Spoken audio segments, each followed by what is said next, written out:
Hey guys, okay, so today I want to talk to you about boundaries, which is a really great topic. And it's a really good topic. It's very appropriate. I was just on a call with a client before, and I was explaining this concept to her, and I was going to rub it off. And I actually thought this is really perfect, appropriate for this topic because I like to look at things from all angles when I work with people. And for those of you who don't know, I'm a holistic nutritionist and a transformational coach. So I look at health from the food and the biochemical and the physical and also the emotional. That's really terrible writing, but you get my gist. Rewrite that. I've got COVID hair, lockdown hair, and lockdown eyebrows, so you know.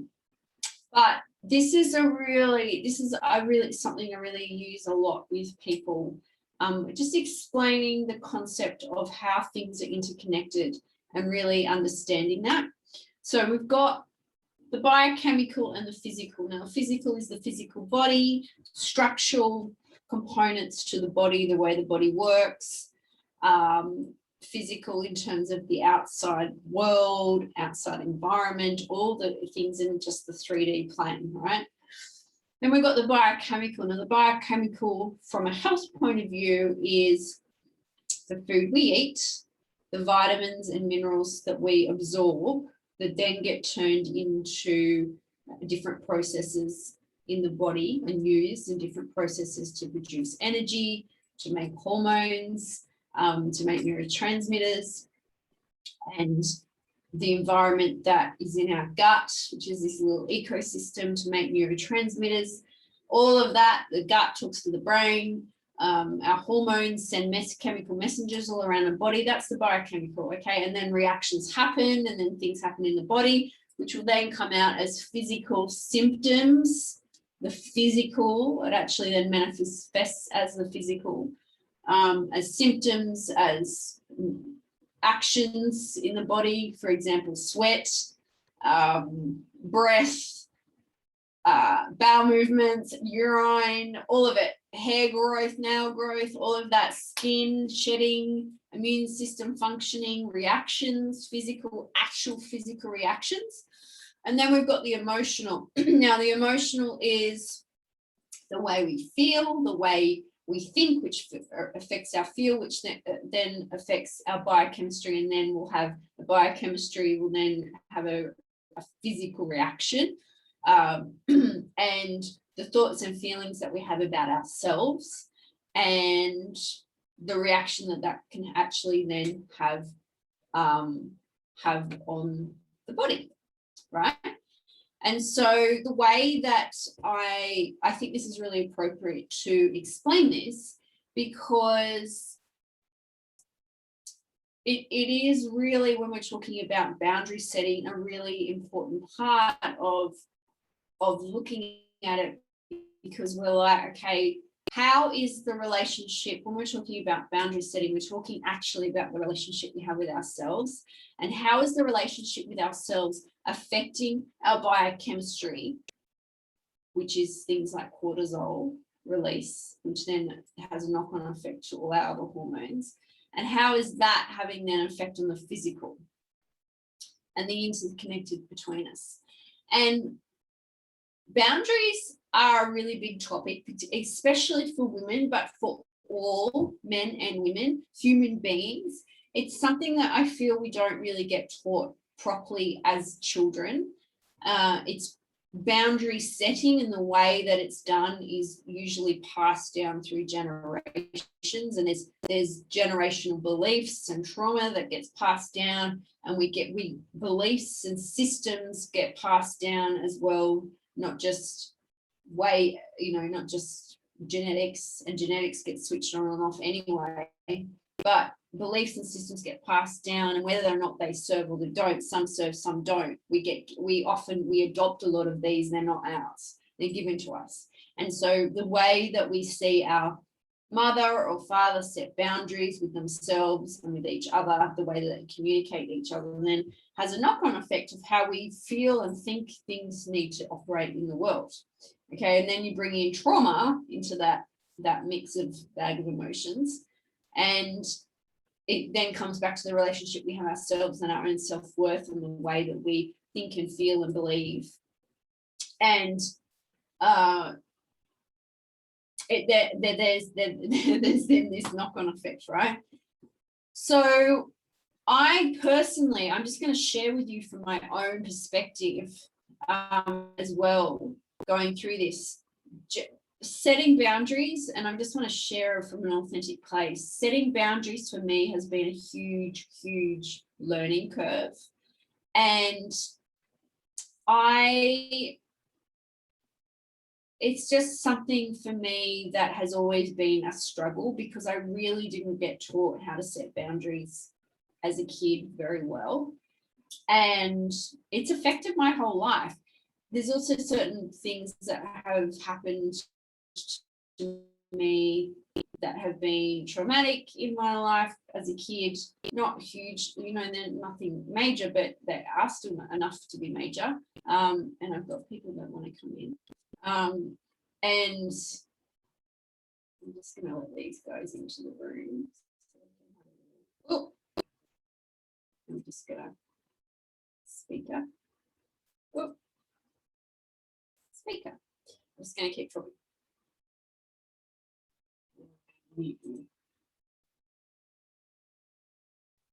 Hi, how you going?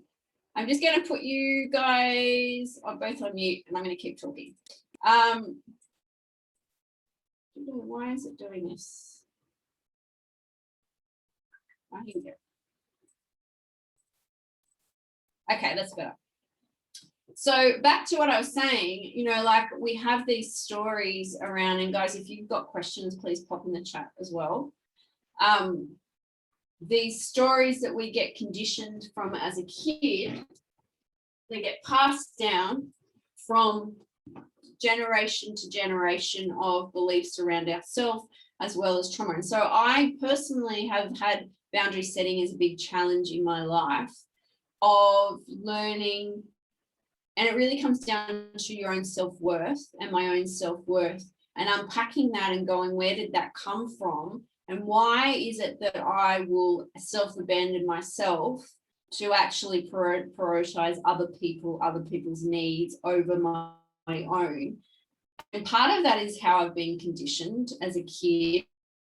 Women, I know, particularly get conditioned as in society as well, just the way that we're brought up to be the caretakers and the caregivers and to look after other people. It's like a abandon your own needs for everyone else's, because that's how we see what our parents did.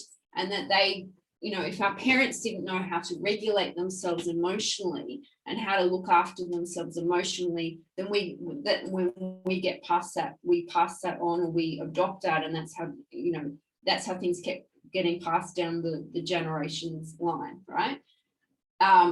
So boundaries has been a real big challenge for me. Like, I'm just going to be really honest about it, and I really don't think I've realized until like probably the last few years what healthy boundaries actually is. And it's still a learning process for me to go, oh my gosh, I can look back in my life and realize there's so many moments, particularly in my 20s and in my teens, that I really didn't know how to set healthy boundaries because I wasn't taught it. And I look at my parents' relationship, I look at the way that my mum constantly looked after everyone else and abandoned her own needs. And then, my dad was actually also quite demanding. He abandoned his own needs. Like, we just look at the whole dynamic and go, okay, I can see why I never was able to actually create healthy boundaries for myself. And part of that is also speaking up for what you need. And that's been one of the biggest learning curves. So first of all, boundary setting, it's being clear on what is okay and what is not okay, right? It's also being clear on what your values are. So what are your top values and priorities in your life? And when I'm talking about values, I'm not talking about virtues. I'm talking about the things that are most important to you in your life. They can be family. It could be, there's so many different things it could be. For me, I'll just talk from my perspective. My top values is connection, freedom, teaching, learning, growing, personal growth, choice, and there's a few other things in there, but that, you know, like I've got these big core ones that if I'm not living towards those, or those my values aren't met, then I will feel conflicted about certain things as well. But you've got to know what your own values are, because then you can then start to speak from that place of, well, this is important to me because I know this, I value this. And it doesn't mean that the other person is wrong. It's just that you can see what is important to you, and you can start making decisions and navigating yourself around through according to what's your highest values. And a lot of people don't even know what their highest values are, and then will actually start to take on other people's values, which are also adopted often through family. And you know, how many people do we know, and if this is speaking to anyone, where they've gone, oh yeah, I should go to university and do such and such because that's really what my family wants me to do, and I'm taking on a value, technically taking on a value that isn't actually yours. And they go and do a career that they don't love and they're not passionate about because they think it's the right thing to do, because earning the big bucks or starting the business or being the corporate job is the right thing to do, rather than going, actually, no, I really value connection and community or creativity or, you know, something else, and that's frowned upon in the family dynamic. So really, firstly, understanding what your values are, because if you don't know what you want, how can you ask other people for what you want, and how can you know what's okay and what's not okay? You can't. So that's the first one. Boundaries is also being able to say when it's not okay. It's being able to say when it is okay, but it's also being able to effectively communicate what you need. I had this idea for a really long time that boundary setting is actually like just say no and being a real bitch about it. And I think I adopted that from, again, our society and our community, what we get brought up in our culture, to particularly women. It's the way that we get named and shamed to do things. If you say no, if you're really like cutthroat, you're a bitch. All of that sort of dynamic. And I also had this idea that setting boundaries had to be really hard and harsh, and I had this conflict with it, when actually I realized, no, actually boundary setting is also asking for what you need and explaining how you feel as well, because you can't ask for what you need if you don't know how you feel. Okay, so this comes down to effective communication. So it's not just about saying no. And so when we want to know how we feel, if we need to explain how we feel to other people, we've got to first start going, okay, well, how do I actually know how I feel, and can I identify those feelings? And have I got the tools in place to be able to sit? And we also get conditioned to not feel our feelings because it's so uncomfortable. And even as kids, like we get gaslit to not feel feelings. Don't cry, stop crying. It's okay. You don't need to cry. You don't need to feel that bad. You don't need to feel guilty about that. And rather than going, okay, well, it's okay. That makes sense that you feel that way. And so I can see as well, like the times that I've been essentially gaslit for feeling feelings, and then your feelings eventually get suppressed, and we get taught to not show our feelings. And so if we want to communicate with other people what our needs are, which is setting appropriate boundaries for ourselves, because we need to know what we are, what we need, you know, explain what we need and want. We can't do that unless we actually have the ability to tap inside and go inward and really, first of all, connect and go, how do I feel? and what am I feeling? And how can I process that? Then how do I communicate that to another human being? So step one is, how do I feel? And can I actually go through and process my emotions and actually be okay with feeling all the feelings and work through that in a way that is going to be healthy and constructive before it even comes into boundary setting, right? So we need to be able to listen to ourselves, feel our feelings, and this is the practice. And then, you know, the practice is sitting with it, being uncomfortable with it, being able to constantly process it, being able to ride the wave of emotion, and then being able to translate that into this is what I need, being able to not make yourself wrong for your feelings, being able to fully hold space for yourself so that you can actually go, yeah, this is how I'm feeling at the moment, and it's okay. There's nothing wrong with that, because often we gaslight ourselves as well with, it's not okay to feel, I shouldn't be feeling guilty, I should be happier, I shouldn't be depressed, I should be grateful, I should be more grateful for what I've got. I'm hearing that a lot at the moment in lockdown, like, oh yeah, I know I should be grateful, but I'm just really struggling at the moment. It makes sense that you are struggling, and it's okay to feel struggling, and stop gaslighting yourself. So this practice of just holding space for yourself and actually having the ability to feel your feelings before you even talk about boundary setting, because it's not even a conversation that can be opened up if you can't feel the feelings and then be able to articulate it with yourself. Okay. And it's then also then being able to give you what you need in that moment. So often we have wounds that will emotionally come up when feelings come up. And as children, this is what I've learned through the process of my own healing, is when we are kids and there's moments where we haven't felt safe and we've experienced levels of trauma, when our needs weren't met, emotional needs or actual physical needs weren't met, and we didn't feel safe, we then give it meaning that we're not good enough, or we're not safe, or we're not smart enough. And then when we go forward, if we haven't actually cleared that and done work around that to heal that, we then will have things that come up in our life, for example, an intimate relationship, and that wound gets triggered, and we go back to being a 5-year-old, or we go back to being an 8-year-old, or we go back to being a 13-year-old or a 16-year-old.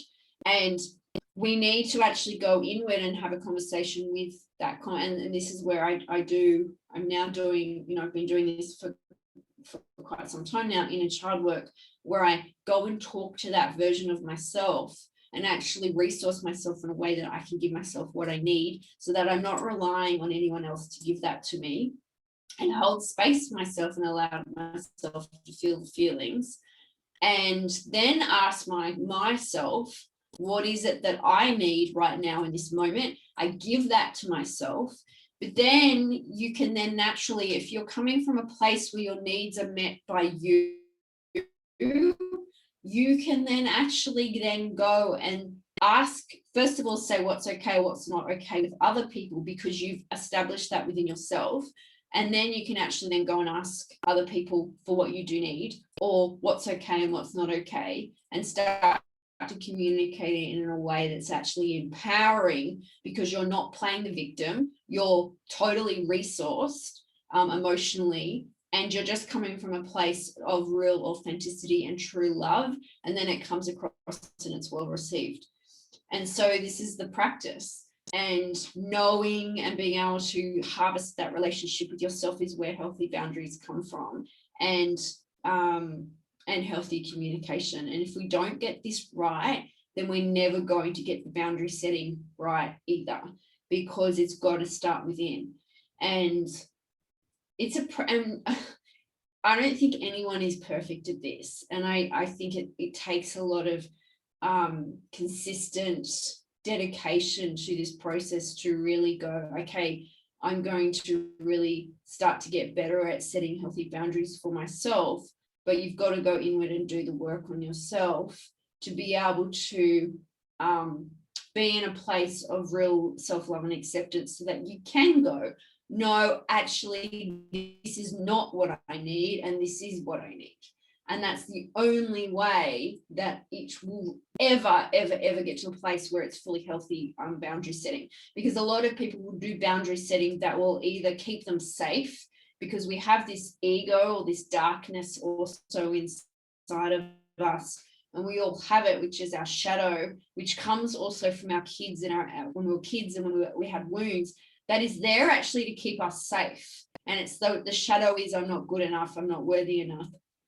And when we have a reaction, our shadow will be like, all right, you have an order, this is what we do. We've got to retract, we've got to fight back, we're in fight or flight, and we either sink down and hide, or we lash out and react, and it's to keep ourselves safe. And so setting a boundary in that moment is really your ego talking, not your real self talking from a place of, this is what I need and this isn't okay. This is a trauma response. And so we've all been there where we've had this reaction and we've been completely emotionally triggered, and then we've gone, no, don't do that, that's not okay. But we're actually acting from a place of trauma, and we're not really acting as our adult self, we're acting as our child self, because we've got these wounds that have not been fully healed.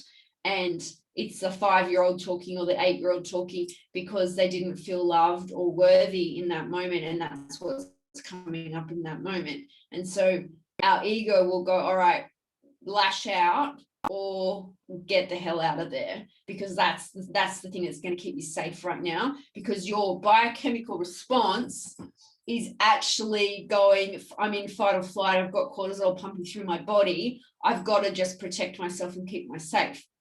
And our primal brain, like our croc brain, is still in that moment where we've just got to, there's potentially a lion or a tiger or some sort of life-threatening event happening, because we're having that cortisol reaction, when there's really not. But at that moment, we feel as though we feel completely unsafe, and there could be. It's that same biochemical reaction that we're having if something else was happening that is actually life-threatening for a lot of us, because we're reliving traumas over and over again and giving it the meaning that we're not good enough.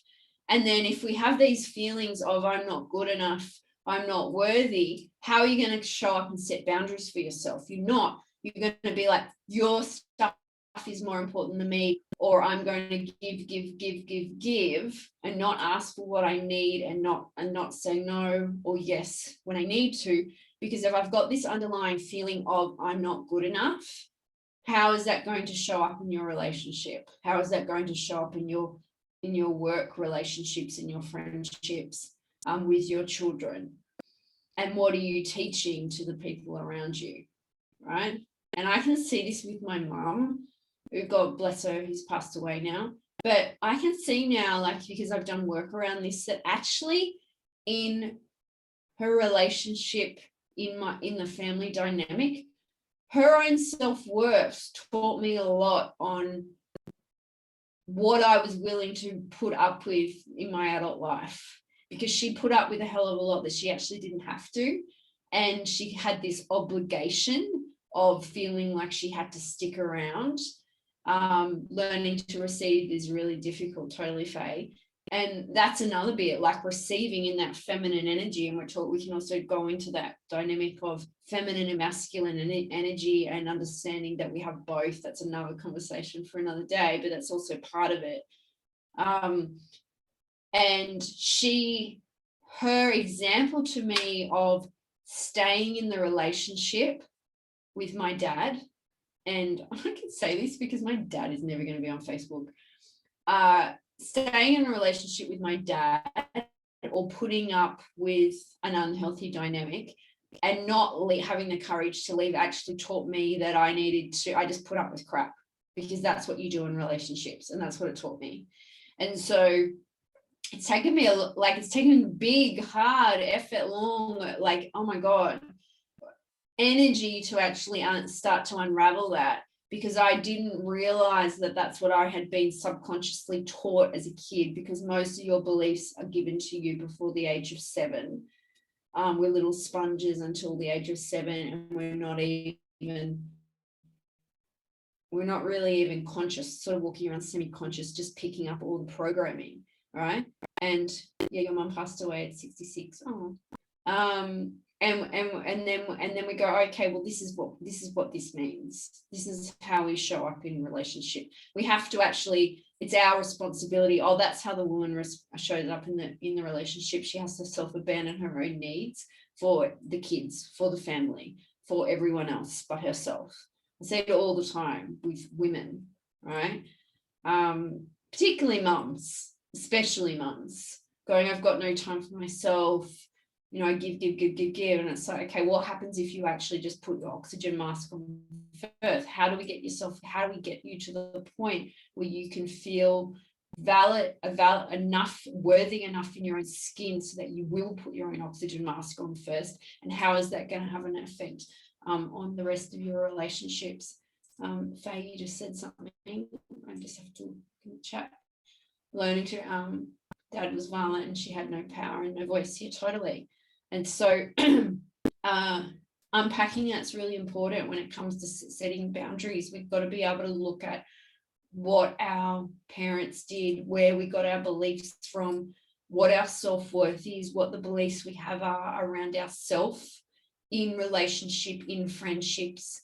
I've stayed in a lot of relationships, not just intimate relationships, because I didn't feel I was worthy.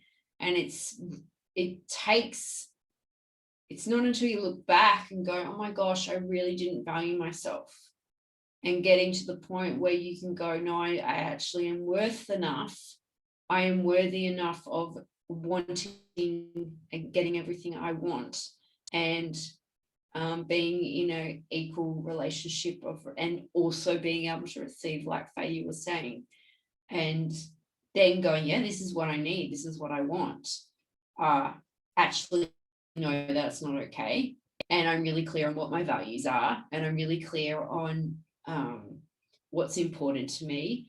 And I'm going to have the courage to speak up, because I know that I know my own worth. And this is what it ultimately just comes back down to, is knowing your own worth and valuing yourself enough so that you can set the boundary. And you're not doing it from a place of trauma and wound. You're doing it from a place of pure self-love for yourself. And it is the end game, and it's a work in progress, right? But that is my take on boundary setting. And the reason I just wanted to talk about it tonight was because stress plays such an important, massive role with health. And I constantly, time and time again, see people who have the physical symptoms show up, but there's this underlying emotional driver that's driving the biochemical, and it's manifesting as a physical. And you can eat all the food, do all the green smoothies, do all of it, and if you actually haven't worked on your own self-worth and learned how to love yourself, you're only going to get so far. And you might think it's the food that you're eating, and there's a lot of things that get missed. We're overfed, we're undernourished, all of that's really important. But we've also got to look at this big elephant in the room in terms of going, well, do we actually have enough self-worth to actually set our own boundaries for ourselves and create space for ourselves and really give ourselves what we need and also what we want? Yeah. What else did I want to talk about? Right. So first part, setting boundaries. It's such a big topic. And if you're watching this and you're feeling a little bit overwhelmed, like shit, I've got some work to do. First part, step one is start to get connected to yourself. Start to learn to feel your feelings. Start each morning sitting down and creating a bit of space. Don't turn your phone on. This is what I do in my morning rituals, and I get all my clients to do it too. It's like creating space for yourself. Don't turn your phone on, and start to do a few big, deep breaths And it starts like this. I've been teaching people this too, like doing a big sigh, and that sigh just calms our whole nervous system down. It switches on the vagal nerve, which goes from our stomach to our brain. And doing a few big deep breaths, putting your hand on your heart and just asking yourself how you feel.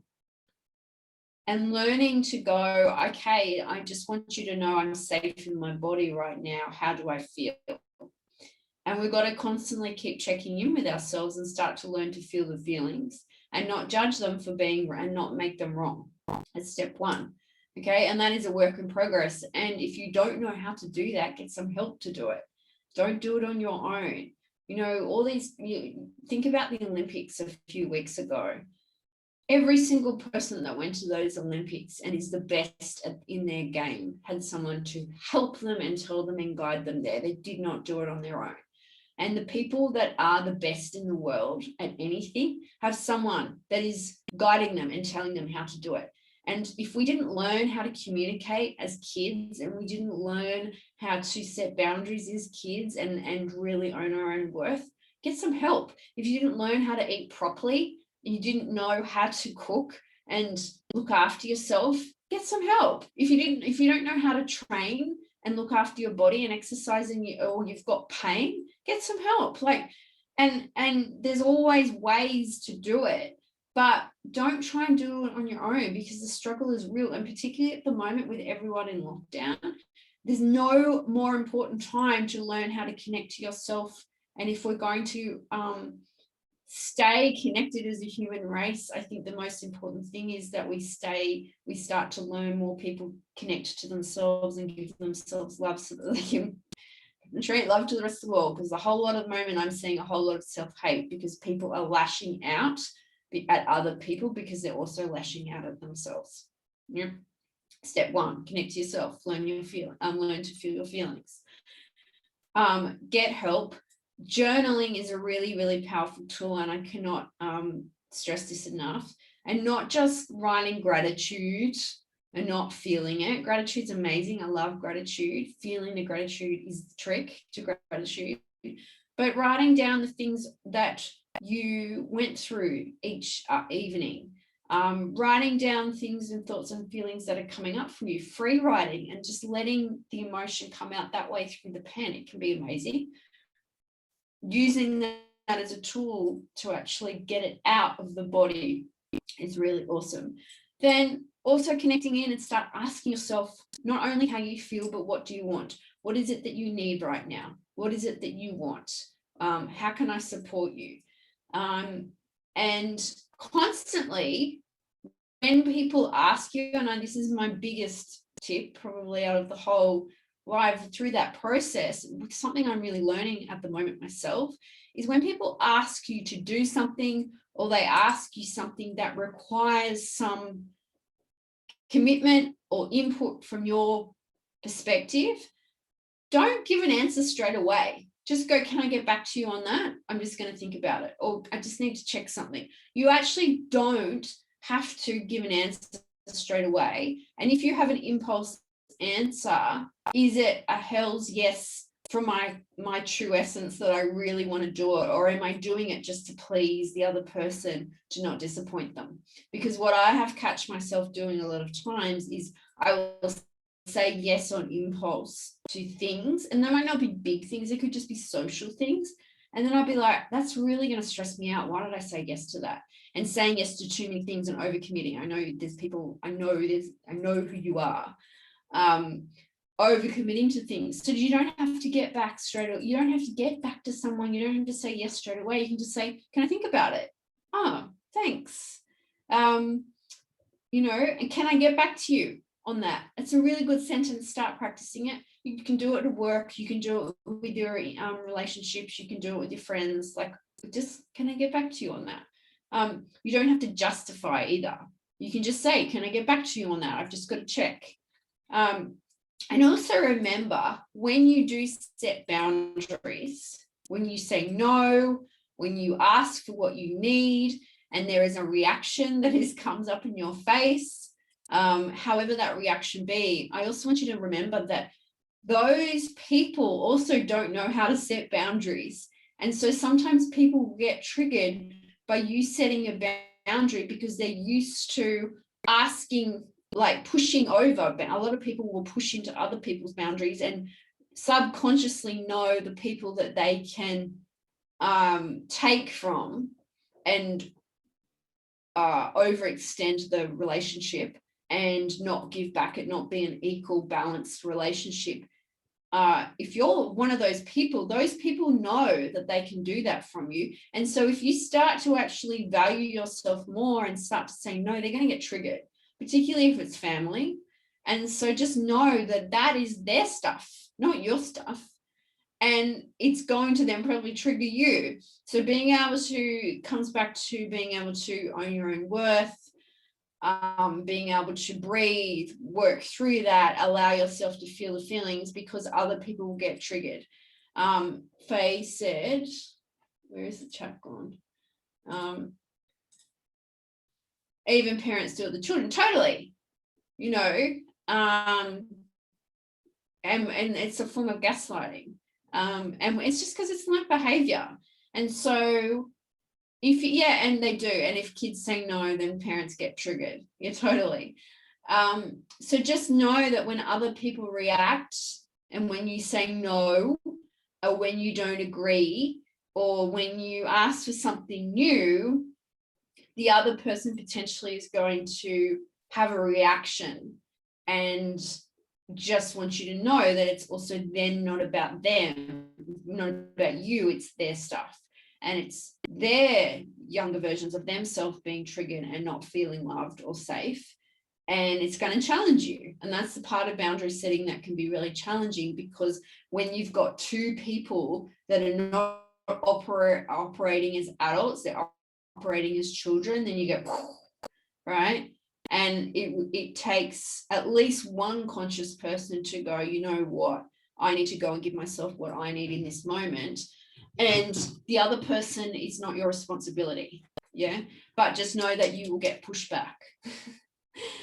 And if you just know this, then there's an element of going, okay, well, I've just got to accept it. And that's a part of boundary setting, and that's part of the journey. And there's going to be moments where it's uncomfortable and awkward. But as long as you're doing it from a place of, I'm doing this for me, and I'm doing it from a place of knowing and checking in what's right for me and what my values are. And it doesn't mean that sometimes you do, it doesn't mean that you're always going to also get your own way, but just starting the practice of checking in with yourself and asking yourself what you do need, and then starting to practice to say no or say yes, or say, actually, this is what I need from you, or I would really appreciate it if you did this.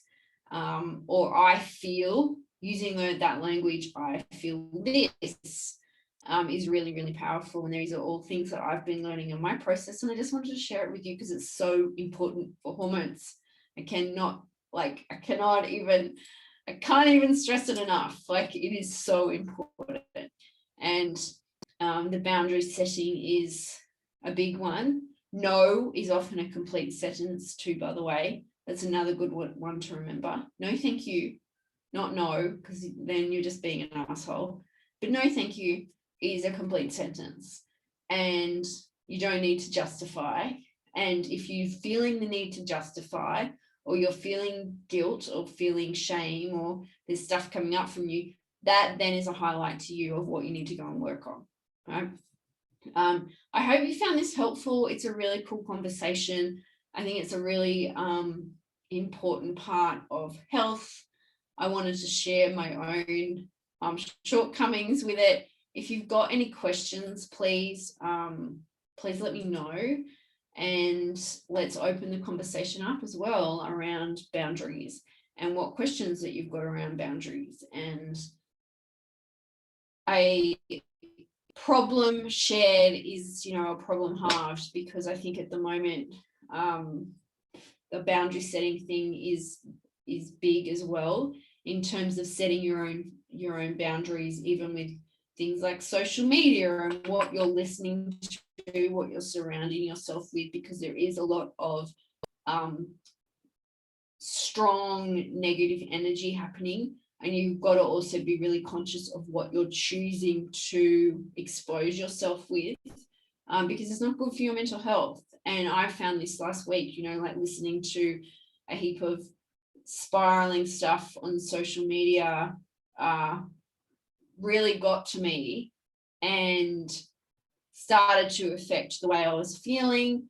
And then there comes into that I actually had to set my own boundary with myself, going, okay, how am I feeling? I'm feeling overwhelmed with stress. What do I need right now? Okay, I need a little bit of a break from social media because it's not that healthy for me. So stuff like that can be really powerful, but really being conscious of who you surround yourself with, and how you're supporting yourself at the moment, particularly while a lot of us are all at home. Okay, guys, thank you so much. I hope you found that helpful. And if you got any questions, let me know. See you guys.